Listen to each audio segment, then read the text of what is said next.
The announcement came during Sunday dinner, which should have been my first warning. My parents only made big decisions at Sunday dinner when there was an audience. My Aunt Karen was there, along with my Uncle Pete and my cousins Rachel and Josh.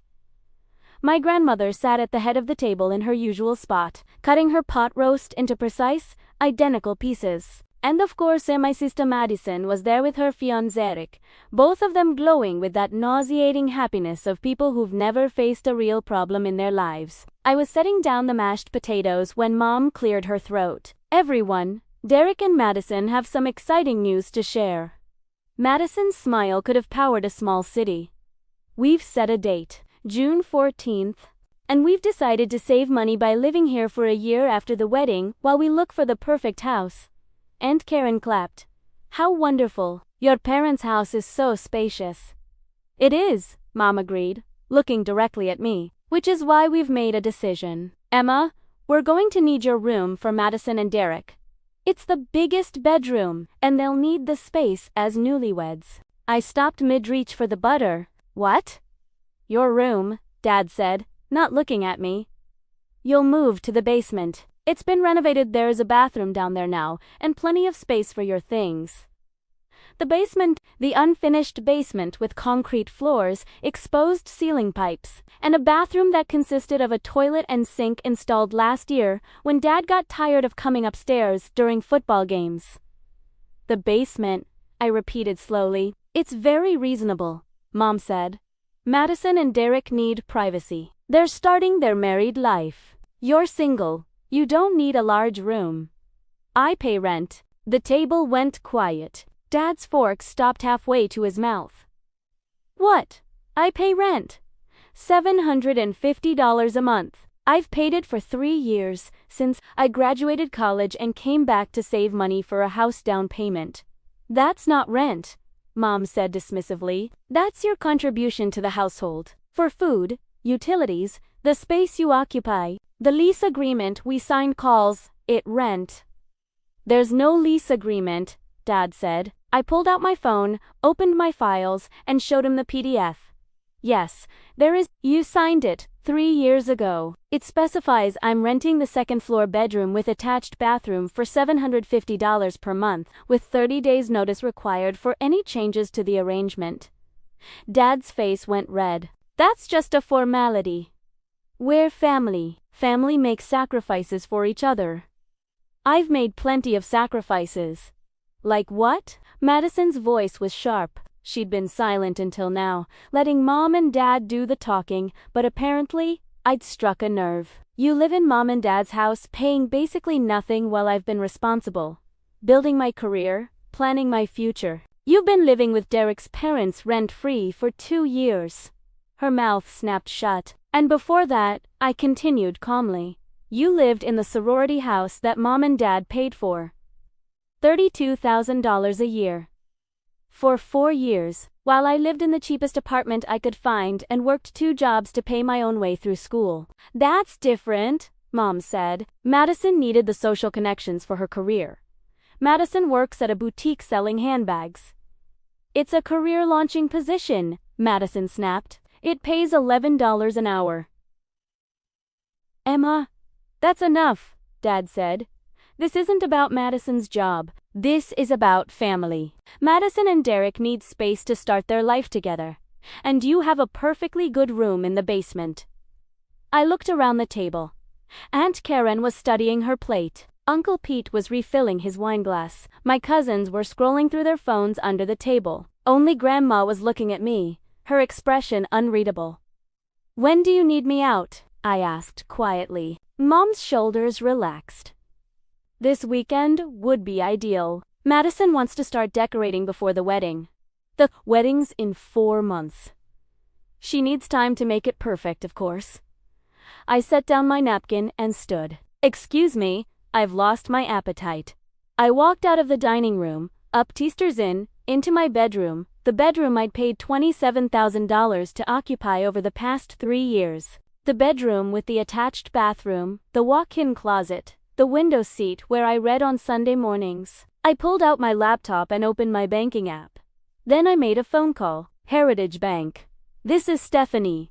How can I help you? Hi Stephanie, this is Emma Patterson. I need to cancel an automatic payment. Of course. Can I have your account number? I read it off. And which payment would you like to cancel? The monthly payment to Patterson Family Trust. It should be scheduled for the 15th of each month. I see it here. That's a substantial payment. Are you sure you want to cancel? Completely sure. Can I ask why? We're always looking for feedback. Family reasons. I understand. The cancellation will take effect immediately, so the payment scheduled for the 15th won't go through. Is there anything else I can help you with today? That's all. Thank you, Stephanie.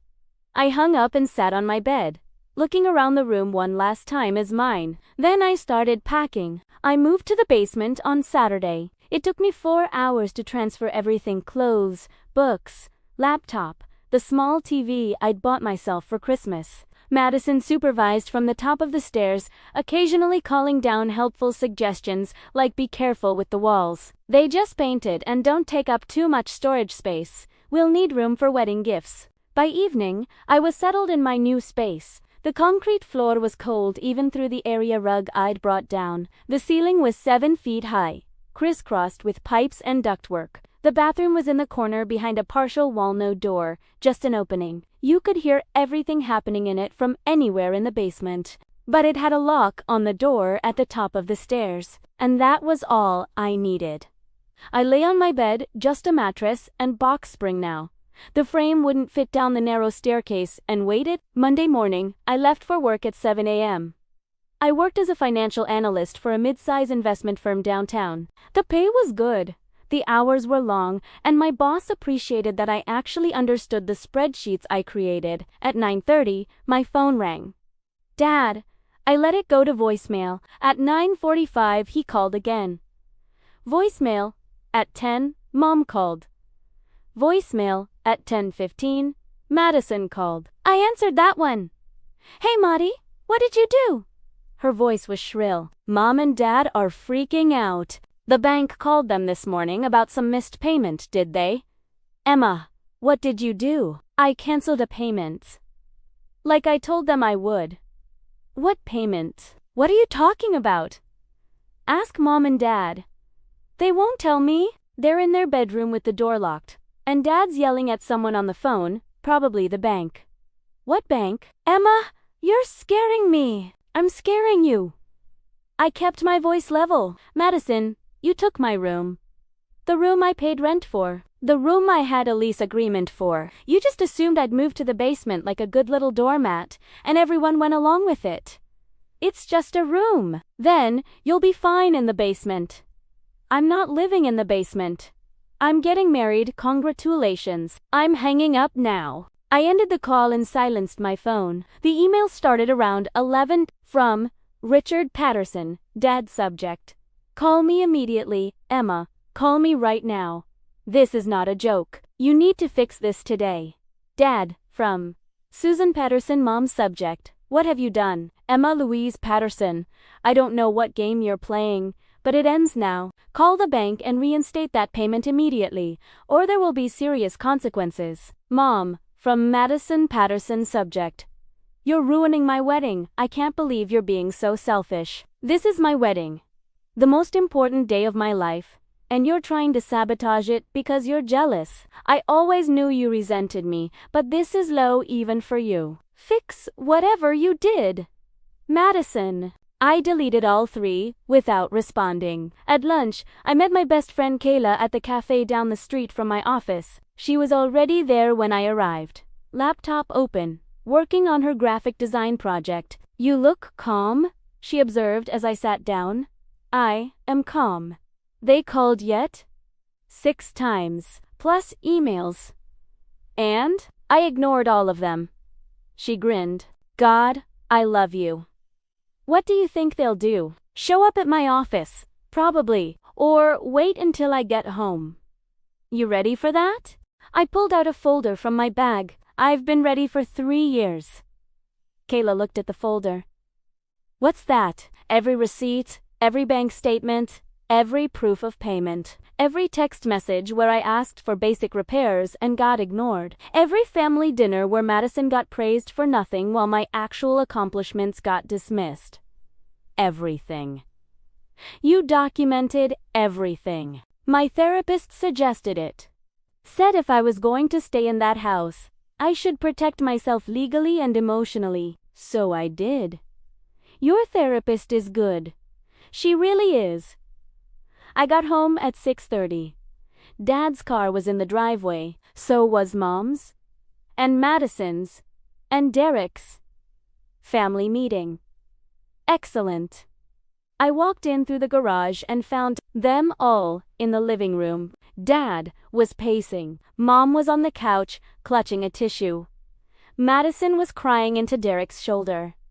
Derek looked confused. Emma. Dad's voice could have stripped paint. Sit down. I'll stand. Sit down. I'm good here. His face went purple. Do you have any idea what you've done? Any idea at all? I canceled an automatic payment from my account. That's what I did. That payment was for the mortgage. The room went silent. Derek looked up. Wait, what? Dad ignored him. You've been paying our mortgage for 3 years, and you just canceled it, without warning. I gave you warning, I said calmly. The lease agreement specified 30 days notice for changes. I moved out of the room I was renting 3 days ago. I figured you'd realize the payment situation would change. You figured? Mom's voice was shrill. You figured we'd realize. You never said anything. You never asked why my rent was so high. The silence was deafening. $750. I continued. Every month for 36 months. That's $27,000. The house payment is what, Dad? $1,500 a month. His jaw worked, but no sound came out. So, I've been paying half your mortgage for 3 years. Actually, more than half when you factor in that I also paid for my own food, my own car insurance, my own everything. I didn't eat your food. I didn't use your streaming services. I bought my own laundry soap. We let you live here, Mom said. I paid to live here. There's a difference. But the mortgage was your responsibility. I was being generous. Helping family like you always taught me. I looked at Madison, but apparently, family only goes one way in this house. Madison wiped her eyes. You're punishing me for wanting to start my life with my husband? No, Madison. I'm setting a boundary. You wanted my room? You got it. But you don't get my money, too. It's not your money, Dad said. It's our arrangement. No arrangement was made. I offered to help with the mortgage when I moved back home because you mentioned you were struggling after Dad's hours got cut. I set up an automatic payment as a gift, a generous gift that I maintained for 3 years, while saving exactly nothing for my own future. Mom stood up. You're being selfish and vindictive. I'm being exactly what you raised me to be. Responsible, self-sufficient. Financially independent. I pulled the folder from my bag. Everything's documented. Every payment I made. Every text I sent asking for the heat to be fixed in my room last winter that got ignored while Madison's bathroom got remodeled. Every family dinner where you praised Madison for showing up while I was working 60-hour weeks to pay for your mortgage. I set the folder on the coffee table. You can keep the room. Madison and Derek can have their perfect newlywed space. But the mortgage is your problem now. We can't afford the mortgage without your payment. Dad's voice cracked. The bank is already threatening foreclosure. We missed this month's payment, and we're behind from last month because of Madison's engagement party expenses. You spent the mortgage payment on an engagement party? It was important to Madison. I looked at my sister. She wouldn't meet my eyes. How much was the party? That's none of your business, Mom said. How much? Madison, she mumbled something. What? $3,000. Derek's voice. He sounded stunned. You told me your parents paid $3,000 for the engagement party. It was important. Madison's tears were flowing again. Everyone's engagement parties are huge. Now it's what you do. You spent 2 months' mortgage payments on a party. I asked. No one answered. and now you want me to fix it.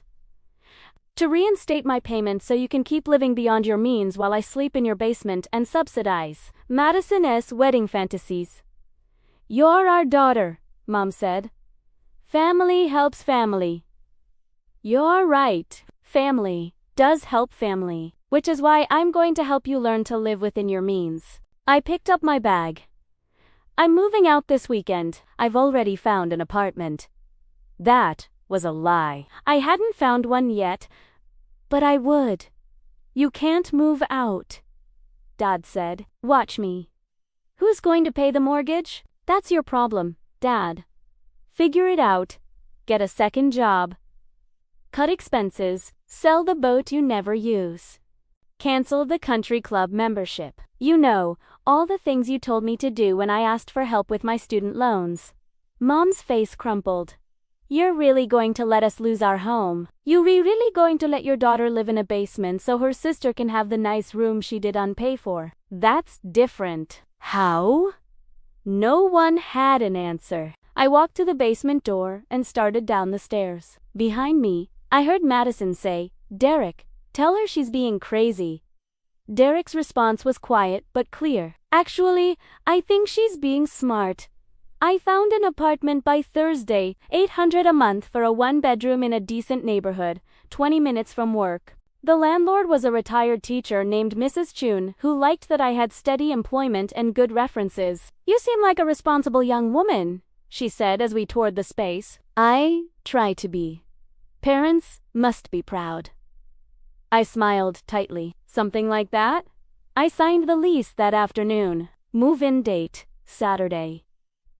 Friday evening, Kayla came over with boxers and packing tape. We worked in the basement, filling boxers with my belongings, while upstairs, Madison and Derek argued in my former room about paint colors.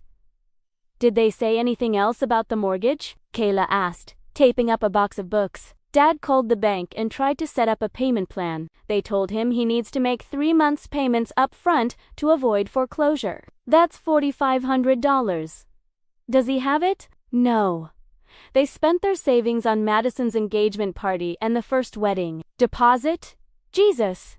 Madison asked if Derek's parents could lend them the money. Derek's parents said no. I folded a sweater carefully. Apparently, Derek's mom did the math and realized my parents have been financially irresponsible for years. She didn't want to throw money at a problem that would just repeat itself.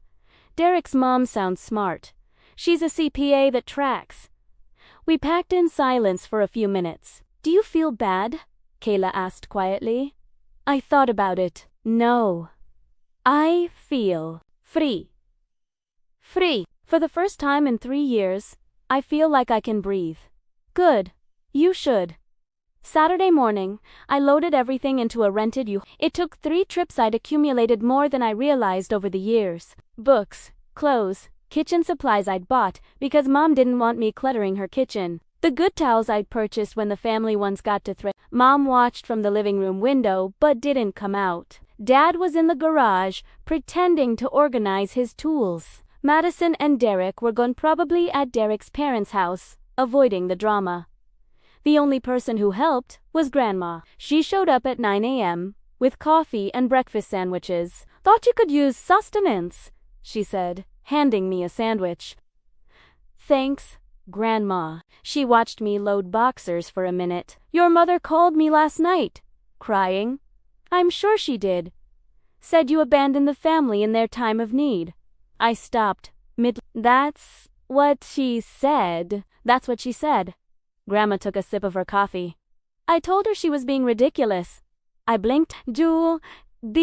Emma, I've watched you pay rent to live in that house for 3 years. I've watched you work yourself to exhaustion while Madison floated through life on your parents' checkbook. I've watched you be treated like a tenant instead of a daughter. She set down her coffee, and I've kept my mouth shut because it wasn't my place. But now you're leaving, and I want you to know something. What's that? You're doing the right thing. My throat went tight. Your parents made choices.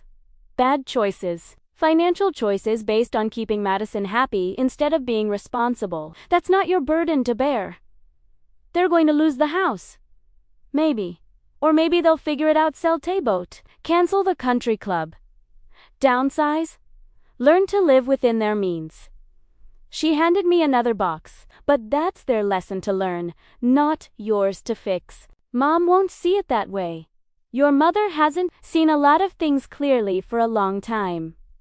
Grandma's voice was gentle but firm. She's wrapped up in Madison's perfect life, her perfect wedding, her perfect future. And she forgot that you're her daughter too. I wiped my eyes. Where's your new place? Grandma asked. I told her the address, good neighborhood. Safe. Close to that Thai restaurant you like.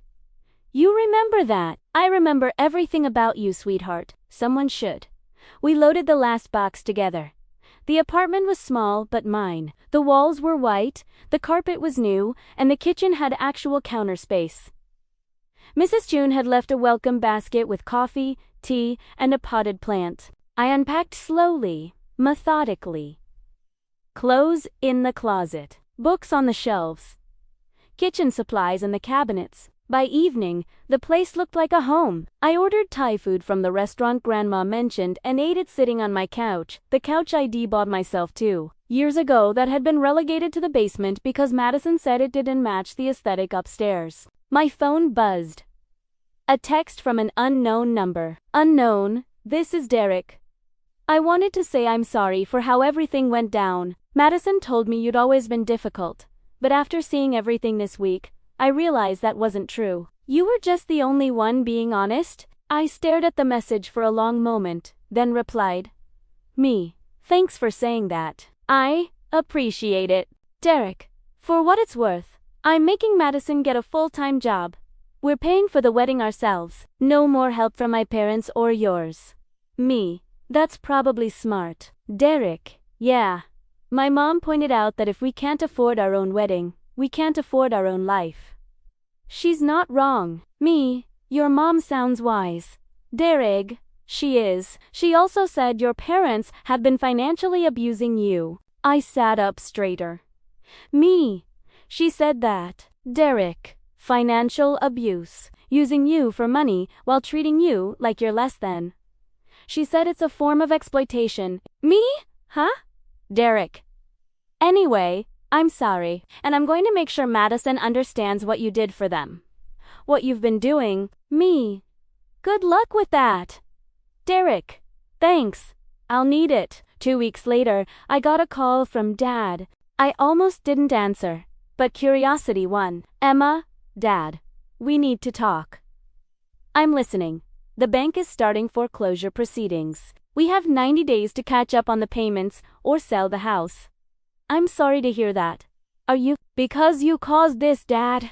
I didn't cause this. I stopped enabling it. There's a difference. Silence. We need help. Have you considered getting a second job? I'm 62 years old. No one's hiring 62-year-olds for second jobs. Have you considered selling the boat? The boat's not worth anything. It's worth $12,000. I looked up the model.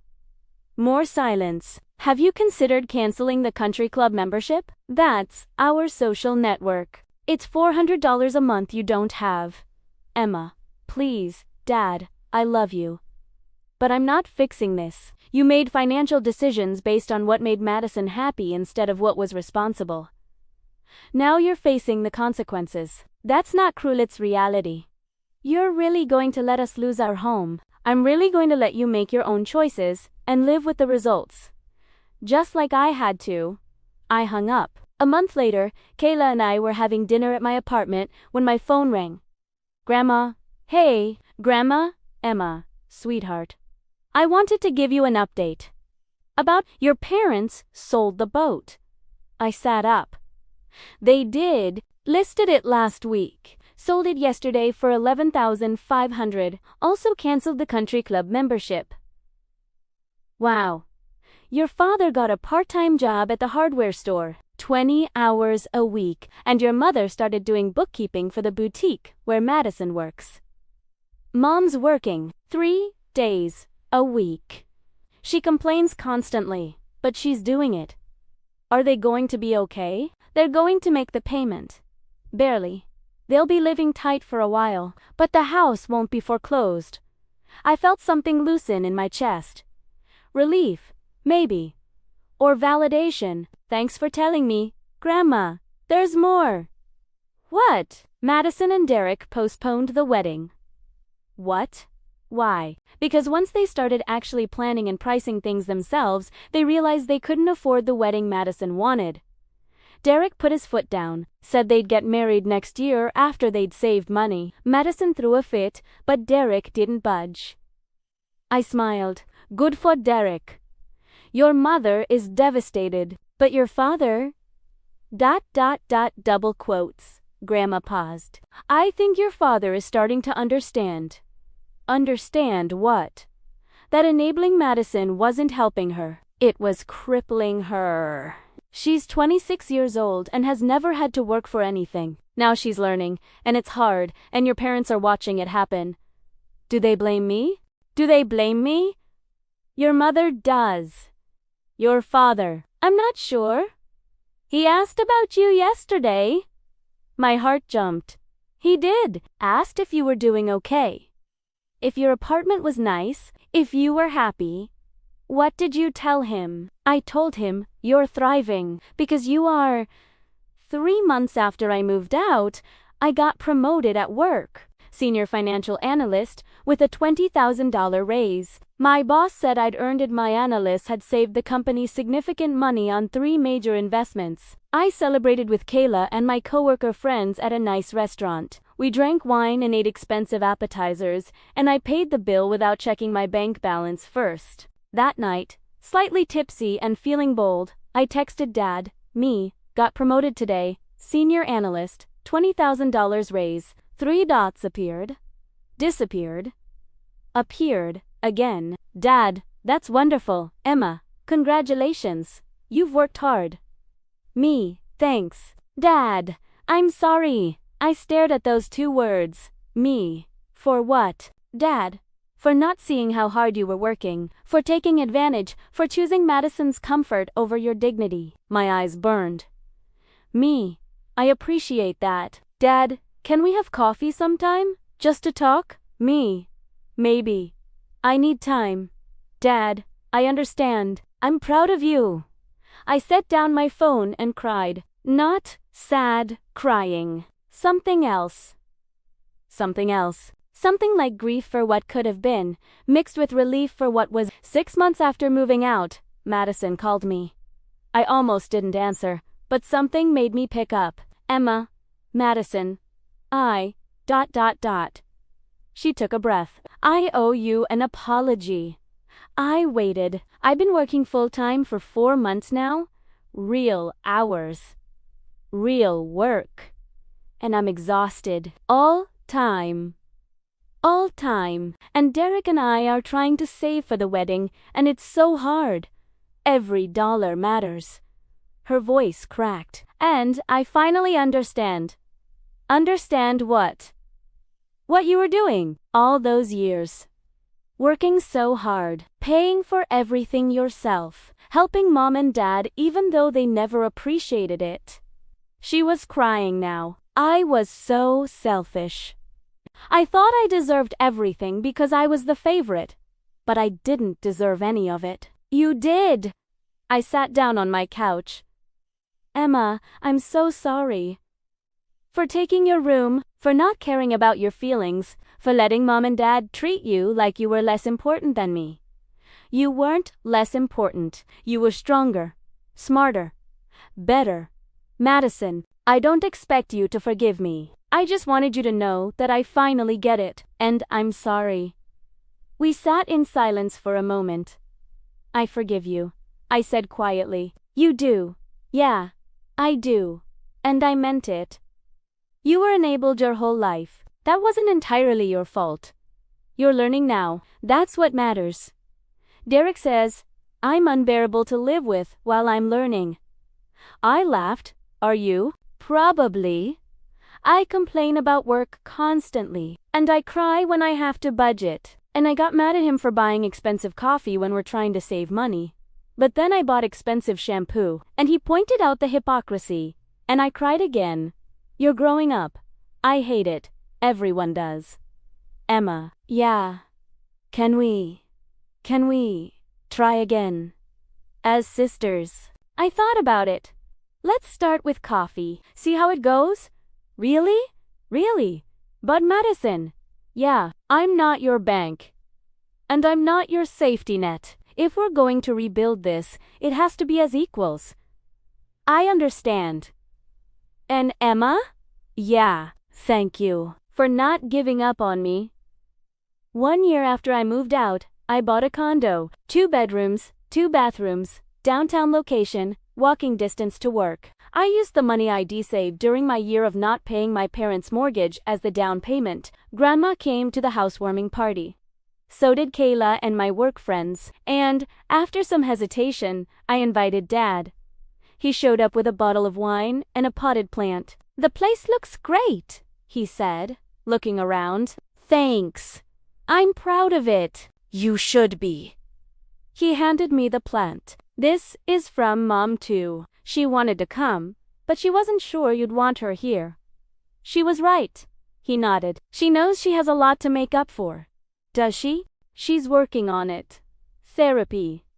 Financial counseling. Actually listening when I talk about how we failed you. That's good.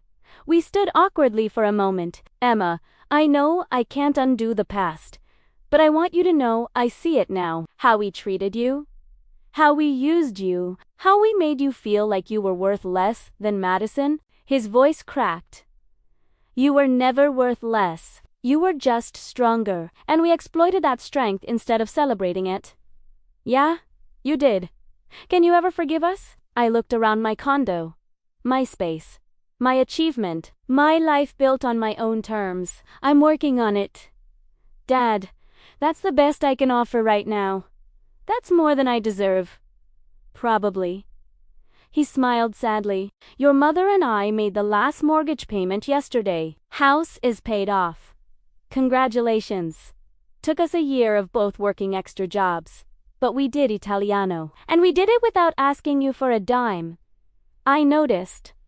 That was important to me. To prove to you and to myself that we could be responsible. That we didn't need to exploit you to survive. I'm glad you figured it out. Me? Too. He looked at me. I'm proud of you, Emma. I should have said that more. I should have said it every day. But I'm saying it now. You're extraordinary, and I'm sorry it took me losing you to realize it. My throat went tight. Thanks, Dad. 2 years after moving out, Madison got married. Small ceremony, 50 guests. Beautiful but modest. She and Derek paid for everything themselves. She asked me to be her maid of honor. I said yes. At the reception, during her speech, she said something that made me cry. My sister Emma taught me the most important lesson of my life. She taught me that love isn't about what people give you. It's about what you're willing to do for yourself. She taught me that being strong doesn't mean never needing help. It means knowing when to stop helping people who won't help themselves. She looked at me. Emma, you saved me by letting me fall. Thank you. The room applauded. Later, at the hotel, Grandma found me on the balcony. You did good, sweetheart. I didn't do anything. They fixed themselves. You set the boundary. You showed them what strength looks like. That's everything. We stood in comfortable silence. Are you happy? Grandma asked.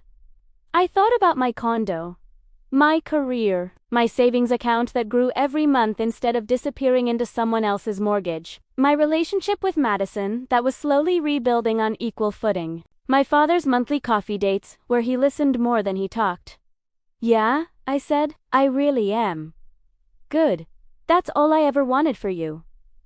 3 years after moving out, I started my own financial consulting business. My first client was Dad, who wanted help creating a retirement plan. My second was Madison, who needed budgeting advice. My business grew from there, specializing in helping families break cycles of financial enabling and build healthy financial boundaries. I named it Patterson Financial Freedom, after the freedom I'd claimed for myself. Mom still doesn't talk to me much, but she sent a card when the business hit its first anniversary. It said, "Proud of you, finally learning what that means."